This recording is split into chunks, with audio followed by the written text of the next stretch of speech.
This month, we're asking for your support for our premium programs via the Escapist Plus and YouTube memberships. Your support allows us to continue making the content we want instead of chasing algorithms with the latest trends. Plus, you get a bunch of perks like ad-free viewing via the Escapist Plus on our website, early access on YouTube via YouTube memberships, and bonus content like our monthly Ask the Creators video series where we answer your burning questions. We've also added 3 new perks to our $5 tier, including a 15% discount on merch via our Teespring shop, a new piece of bonus content called Escapist Highlights featuring the best moments from our streams each month, and a new members-only live stream, The State of the Escapist, where you get a quarterly update on how the site is doing from our editor-in-chief. New merch is also now available for Adventures, Nye, Zero Punctuation, and more. Thanks to our fans' continuing support, The Escapist is on track for our best year yet. Was that slow enough, Nick?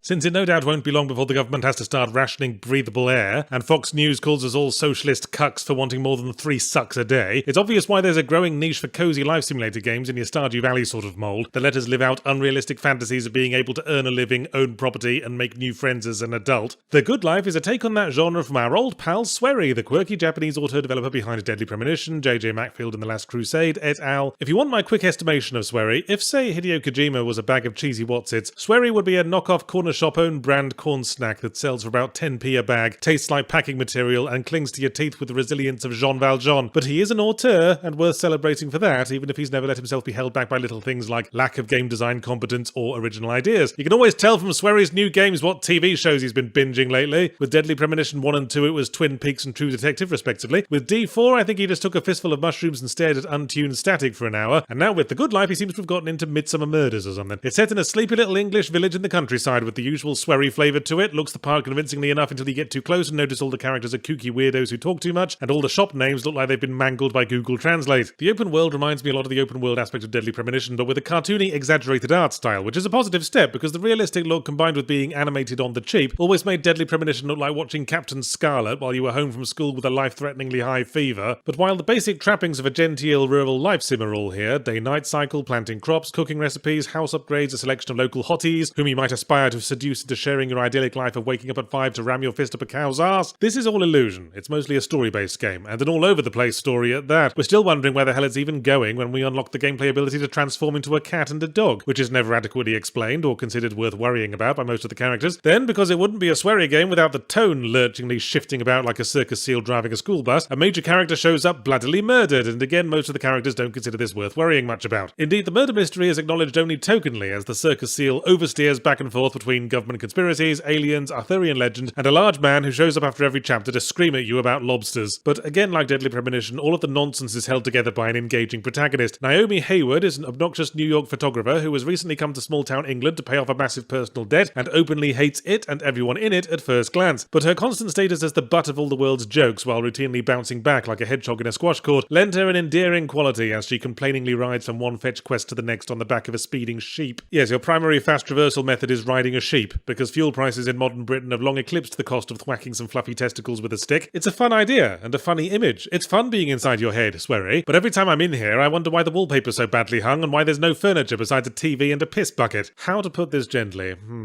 You can't design games for shit.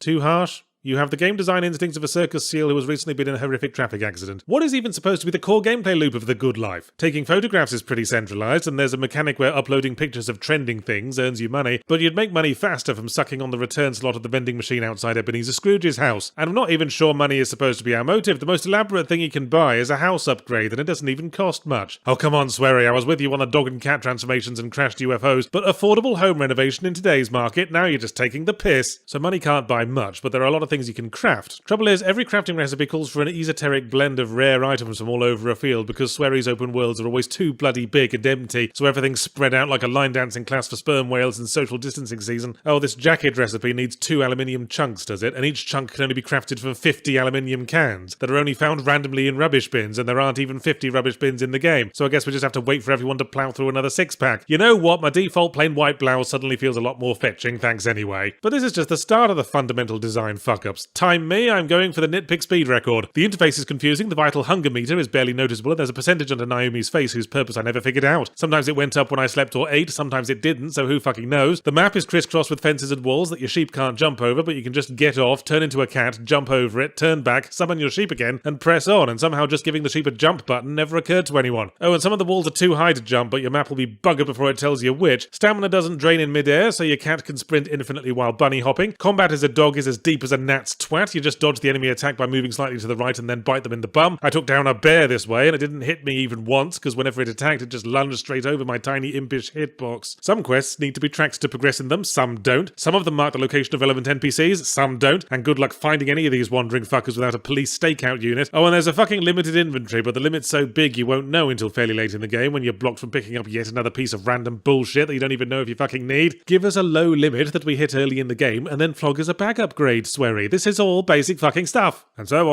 on, yards. But you were engaged enough by this game to finish it, so all this shit can't have been that important. Yeah, I finished it. I'd be pretty distracted by roadkill if it was wearing a funny hat. That's what you are, the good life. You're a dead squirrel in a little tiny fez. Don't want to get too close, but it raises interesting questions, like, is that actually a fez, or did you just fall out of a tree while trying to eat a yogurt?